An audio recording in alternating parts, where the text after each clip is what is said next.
지난주일 설교 본문 1절로 7절까지는 하나님의 구원의 역사로 말미암아서 그분의 백성이 들어가게 될 구원의 성, 곧 궁극적인 하나님 나라에 대한 내용의 노래였습니다. 그 새로운 나라가 어떤 나라입니까? 하나님께서 구원으로 성과 곽을 삼으시는 나라이며 그 누구도 침입할 수 없는 견고한 나라, 영원한 나라입니다. 누구도 그 나라가 어떤 것인지를 알기만 하면 다 들어가고 싶다. 거기에 난 일부러 안 갈 거야. 그렇게 말할 사람이 아무도 없을 만큼 그냥 대충만 보아도 그런 나라입니다. 무슨 나라가? 앞으로 우리가 맞이해야 될 나라가 그런 나라입니다. 자, 그러면 그 새로운 나라에 들어가기 위한 우리의 삶, 즉 이 땅을 살아가는 자세가 어떠해야 하겠습니까? 오늘 본문을 통한 교훈, 첫째로 하나님의 이름을 사모해야 합니다. 8절 보겠어요. 8절 같이 읽겠습니다. 같이 시작. 여호와여, 주의 심판하시는 길에서 우리가 주를 기다렸사오며 주의 이름 곧 주의 기념 이름을 우리 영혼이 사모하나이다. 하나님께서 대적자들 곧 이방 나라들의 핍박으로 인하여 고통을 겪고 환난을 당할 때 그들은 주의 이름을 사모했습니다. 그런데 보니까 주의 기념 이름을 사모한다고 했습니다. 여기서 기념이란 말은 무엇을 생각나게 하다라는 의미를 가지고 있습니다. 그러면 이들에게 있어서 하나님의 이름, 여호와를 떠올리게 하는 기념 이름이 무엇이겠습니까? 자, 우리가 믿음의 조상을 말할 때 누가 떠오릅니까? 믿음의 조상 그러면 누가 떠올라요? 시작. 아브라함. 그 다음에 또 누구 떠올라요? 이삭 떠오르죠. 그 다음은 야곱. 뭔가 안 떠오르는 사람이 있어요? 안 떠오르는 사람이 있습니까? 자, 아브라함 떠오르고요. 그 다음에 이삭도 또 생각이 나고 또 야곱도 떠오릅니다. 그런데 하나님은 그들의 이름을 떠올리는 것만으로 안 된다. 거기서 끝나는 게 아니야. 누구 이름을 생각하라는 겁니까? 누구 이름? 자, 그래서 모세에게 이런 말씀을 주셨어요. 출애굽기 3장 15절 보면 이렇게 기록하고 있습니다. 하나님이 모세에게 이르시되 이스라엘 자손에게 이같이 이르기를 나를 너에게 보내신 이는 너의 조상의 하나님 곧 아브라함의 하나님, 이삭의 하나님, 야곱의 하나님 여호와라 하라. 그러니까 아브라함 떠오르고 또 아까 누구 떠올랐어요? 이삭 떠오르고 또 야곱 떠오르고 그 다음 한 번 더 나가면 누구 떠올라? 혹시 아세요? 요셉이 떠오르겠지. 자, 그런 이름들 떠오르고 거기서 끝나는 게 아니라, 자 보세요. 야곱의 하나님 여호와라 하라. 그런데 봐요. 여기 여호와라는 말이 들어갔다는 거예요. 여기 그 사람들 이름만 기억할 것이 아니라 야곱의 하나님 여호와라 하라. 이는 나의 영원한 이름이요 대대로 기억할 나의 표본이라. 그러면 심판 때에 기념 이름을 사모한 사람들, 이 사람들이 남은 자들인데 결국은 누구의 이름을 사모한 겁니까? 결국은 누구의 이름을 사모했어요? 하나님의 이름 여호와인 것입니다. 여호와라는 이름의 의미가 뭡니까? 스스로 계시는 자, 그런 의미를 가졌어요. 모세에게 알려주신 이 이름, 출애굽을 한 이스라엘 백성이 아브라함, 이삭, 야곱의 하나님을 실제적으로 체험한 후에 광야 생활하면서 출애굽해가지고 쭉 광야 생활 40년 동안 하면서 그 하나님을 체험했어요. 그 여호와 하나님을 체험한 거예요. 그래서 이 이름이 계속 이게 영원히 기억할 이름으로 그렇게 삼게 된 것입니다. 체험하지 못하는 이름, 여러분 아무 사람 이름이나 다 기억합니까? 오래도록? 여러분과 가까이 체험하고 인격적인 교제가 있고 그런 사람의 이름을 오래 간직하고 기억하게 되는 거 아니에요? 여호와의 이름, 하나님을 경험하지 않으면 이 이름도 사라지고 마는 거예요. 여러분 머릿속에서. 자, 여러분 삶이 힘드십니까? 지나온 삶을 돌아보십시오. 지금까지 여러분의 삶을 하나님께서 어떻게 인도하시고 이끌어 오셨습니까? 이 땅의 삶이 녹록하지 않습니다. 쉽게 저절로 사라지지 않습니다. 전쟁터와 같습니다. 현실적인 문제만이 아니라 영적으로도 싸워야 합니다. 문제가 뭡니까? 우리의 힘과 능력으로는 어림도 없다는 것입니다. 하나님의 영원한 표, 이스라엘 백성을 출애굽시키고 광야에서 이끌고 인도해 주신 그 하나님, 인격적으로 함께 하신 그 하나님, 이 땅을 살면서 그 하나님을 체험하시기 바랍니다. 그리고 그 영원한 표 여호와 그 이름을 사모하시기 바랍니다. 그날에 임할 하나님의 나라, 그 나라에 들어가기 위한 교훈, 둘째로 주를 간절히 구하여야 합니다. 9절 말씀 또 보겠어요. 9절 말씀 같이 읽습니다. 시작. 밤에 내 영혼이 주를 사모하였은즉 내 중심이 주를 간절히 구하오리니 이는 주께서 땅에서 심판하시는 때에 세계의 거민이 의를 배웁니다. 자, 여러분, 결혼을 앞둔 청년이 한 여자, 한 자매가 자기 눈에 들어왔어요. 매 순간 눈에 아롱거려서 모든 일이 손에 잡히질 않습니다. 머릿속이 온통 그녀의 이미지로 꽉 찼습니다. 마음에 두고 애틋하게 그리워합니다. 사모합니다. 진실로 사모합니다. 그런데 거기서 끝나면 어떻게 되겠습니까? 병 걸리죠, 병. 옛날에 그건 무슨 병이라 그래? 상사병 걸리고 사람 있어요? 사모하는 마음을 전해야 하는 것입니다. 내가 혼자 짝사랑하고 있으면 뭐예요? 전해야지. 여러분, 우리가 주의 이름을 사모합니다. 이제 뭘 해야 합니까? 9절 다시 보세요. 내 영혼이 주를 사모하여 싸운즉, 그 다음에 뭐라고 합니까? 그 다음에 내 중심이 시작. 주를 간절히 구하오니 이것도 입을 못 맞추네. 다시 시작. 내 중심이 주를 간절히 구하오니. 뭘 하라고 합니까? 구하라는 것입니다. 기도하라는 겁니다. 대충이 아니라 중심으로 구하라고 합니다.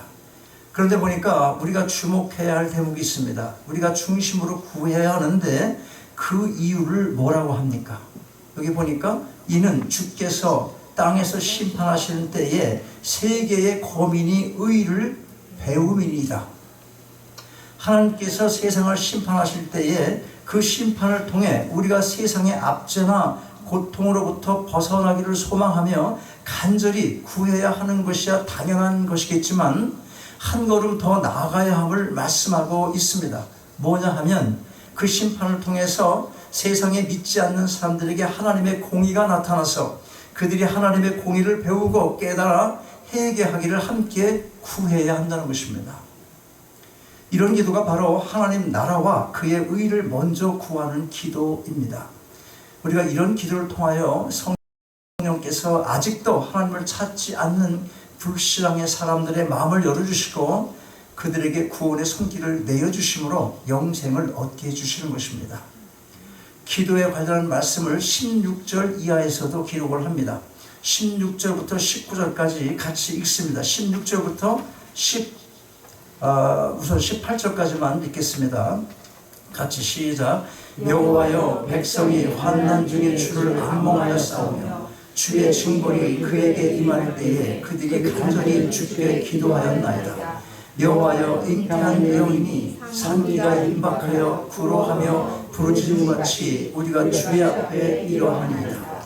우리가 잉태하고 고통하였을지라도 나은 것은 바람 같아서 땅에 구원을 베풀지 못하였고 세계의 고민을 생산치 못하였나이다. 환난과 고통 중에서도 주님만을 사모하며 간절히 기도했다는 것입니다. 그렇습니다. 우리가 신앙생활을 하면서 역경과 시련을 만날 때 그로 인하여 좌절하거나 믿음을 저버릴 것이 아니라 오직 하나님을 앙망하고 기도하며 하나님의 도움을 구해야 하는 것입니다. 나 자신뿐만이 아니라 믿지 않는 이웃, 믿지 않는 많은 사람들을 위해서도 간절히 기도를 해야 하는 것입니다. 물론 우리가 기도한다고 모든 게 다 이루어지는 건 아닙니다. 특별히 제사함에 관한 한, 구원에 관한 한, 그것은 오직 하나님의 주권에 달려있는 것입니다. 한마디로 아닌 건 아니다. 그게 성경이 가르치는 바입니다. 무슨 말인가 하면 아무리 우리가 간절히 기도를 드려도 그게 하나님의 뜻이 아니면 특별히 사람을 구원하는 일에 있어서 하나님께서 하나님의 나라 백성 삼는 그 하나님의 방법이 있는데 그 방법을 우리의 기도 때문에 바꾸거나 하는 일은 없습니다. 그렇게 하시지 않아요.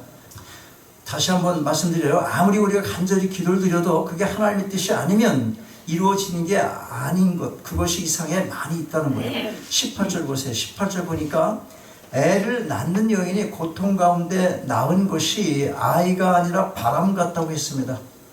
산모가 애를 낳는데 그 여인이 고통 가운데 애를 낳긴 낳았어. 낳는데 애를 안 낳고 뭘 낳았다는 거예요 지금? 웬 바람 같은 것을 낳았다는 거예요. 남유다 백성이 바벨론 포로 생활 동안에 애를 낳는 여인과 같은 고통을 당하였으나 그들의 힘으로는 거기서 벗어날 수가 없었다는 것을 의미하는 것입니다. 왜 기도를 안 했겠습니까? 산고에 아픔이 있는데, 그만한 아픔이 있는데 얼마나 많이 기도를 했겠습니까? 그런데도 바벨론에 끌려가서 70년이라는 세월을 보내야 했던 겁니다. 여러분, 바벨론 포로 기간 70년은 하나님께서 정하신 기간입니다. 그만큼의 고통이 그들에게 필요했던 것입니다. 여러분, 지금 여러분 각자마다 하나님께서 원하시는 게 있어요. 무엇인가가 있습니다. 그래서는 안 돼. 버리라니까. 이제 돌아올 때라니까. 뭐 이렇게 말씀하시는, 생각하시는 그 어떤 것이 있는 겁니다.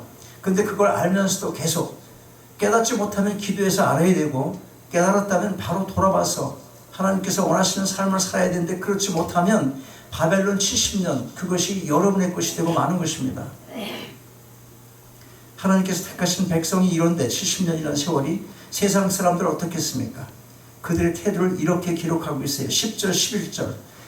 믿지 않는 세상 사람들 어떤 모습인가 보세요. 10절과 11절 여기에는 없어요. 내가 볼게요. 있어요 거기? 있으면 같이 읽어요. 10절과 11절 시작. 악인은 은총을 입을지라도 의를 배우지 아니하며 정직한 땅에서 불의를 행하고 여호와의 위엄을 돌아보지 아니하는도다. 여호와여 주의 손이 높이 들릴지라도 그들이 보지 아니하나이다마는 백성을 위하시는 주의 열성을 보면 부끄러워할 것이다. 불이 주의 대적을 사르리이다. 악인 뭐라 그래요? 악인 은총을 입어도 뭐라 그럽니까?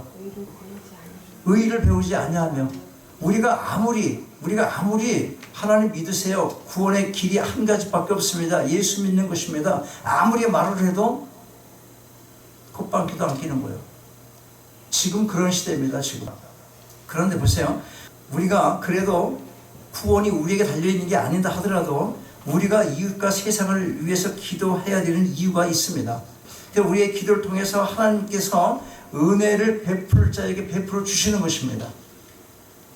꼭 우리가 전하지 않아도 우리가 기도함으로써 다른 사람이 말씀을 전할 때 하나님께서 우리의 기도를 들으시고 그를 그에게 역사해서 진리를 받아들이게 한다는 거예요. 하나님을 함께 일하시기를 원하시는 겁니다. 왜 그렇습니까? 우리에게도 기쁨을 갖게 하기 위해서 그런 거예요.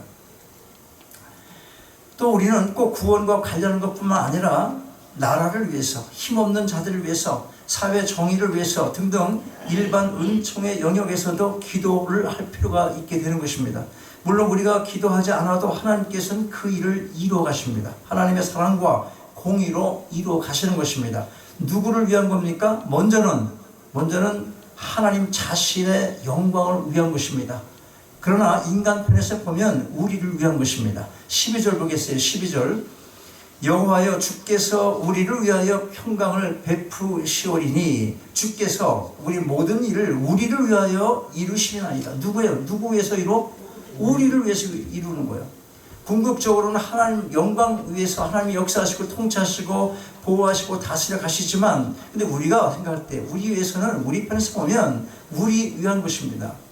그런데 하나님께서는 당신의 뜻을 이루어 가심에 있어서 그 일에 우리가 기도로 동참하여 기쁨을 나누기를 원하시는 것입니다. 하나님의 영광을 위해서 모든 걸 섭리해 나가시지만 우리를 거기에 그 일에 하나님의 사역에 하나님의 열심에 기도로 동참하기를 원하시는 거예요.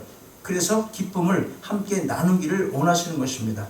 특별히 20절과 21절 보니까 밀실에서 기도할 것을 말씀하고 있어요.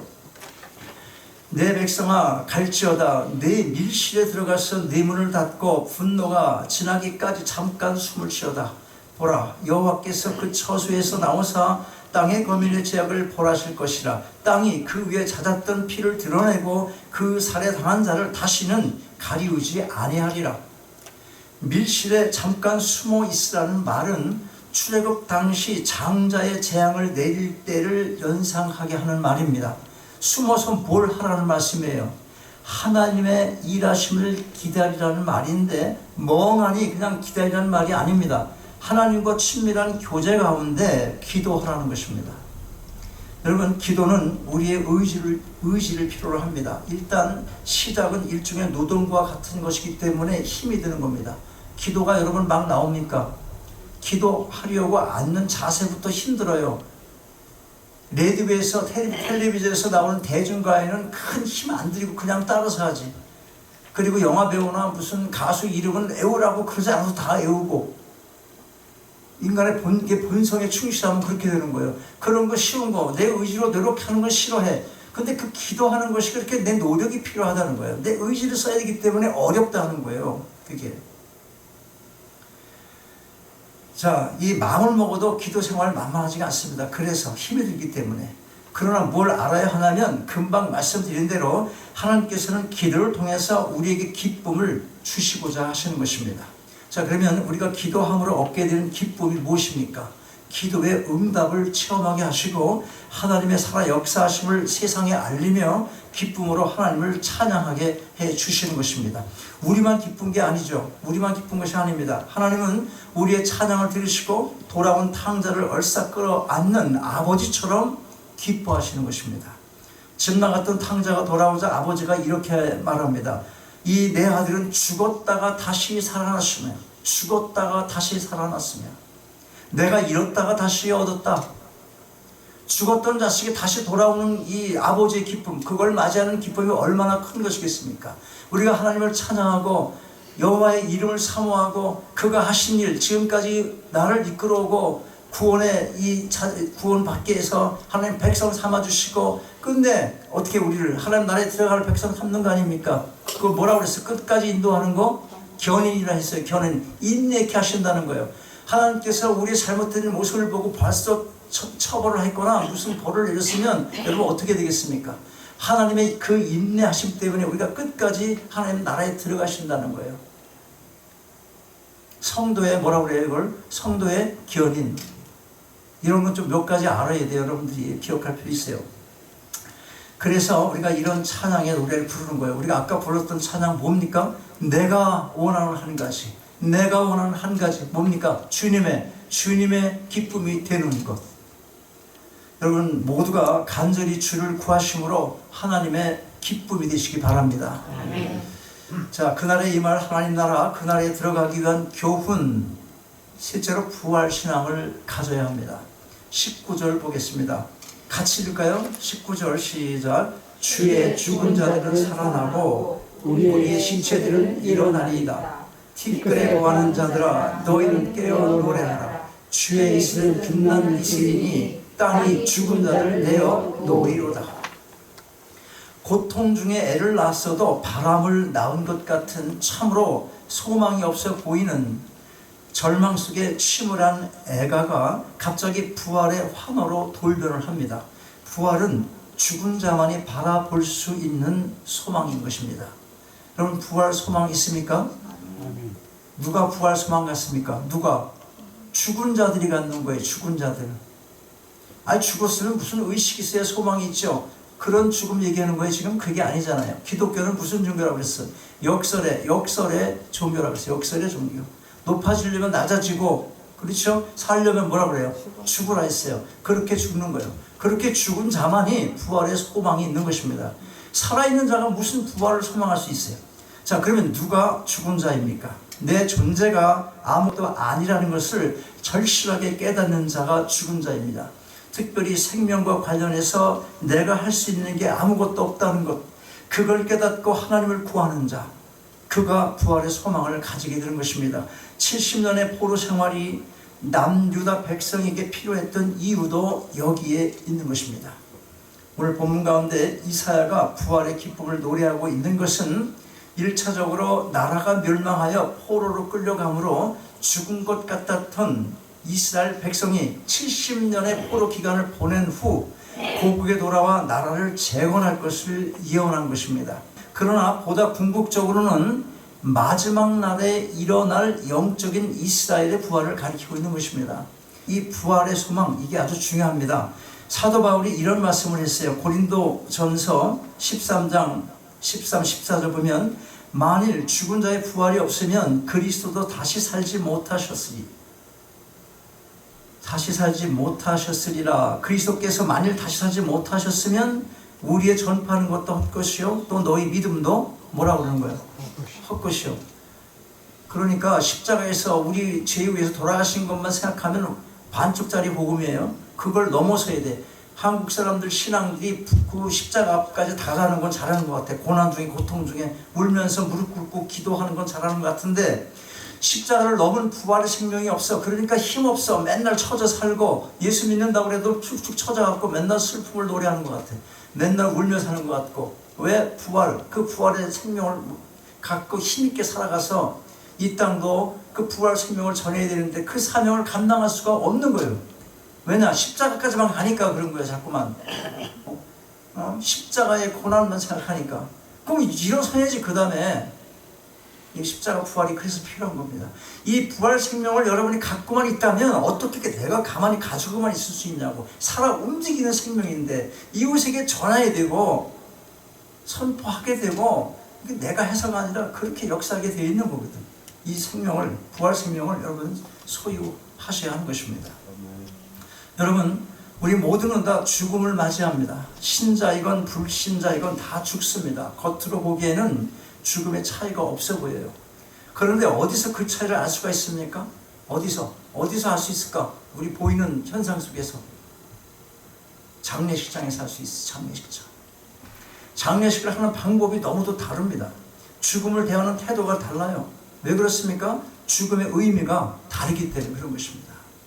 14절 보면 이런 말씀이 있어요. 그들은 죽었은즉 다시 살지 못하겠고 사망하였은즉 일어나지 못할 것이니 이는 주께서 벌하여 멸하사 그 모든 기억을 멸절하였음이니이다. 성도에게 있어서 죽음은 영혼을 향한 떠남인 것입니다.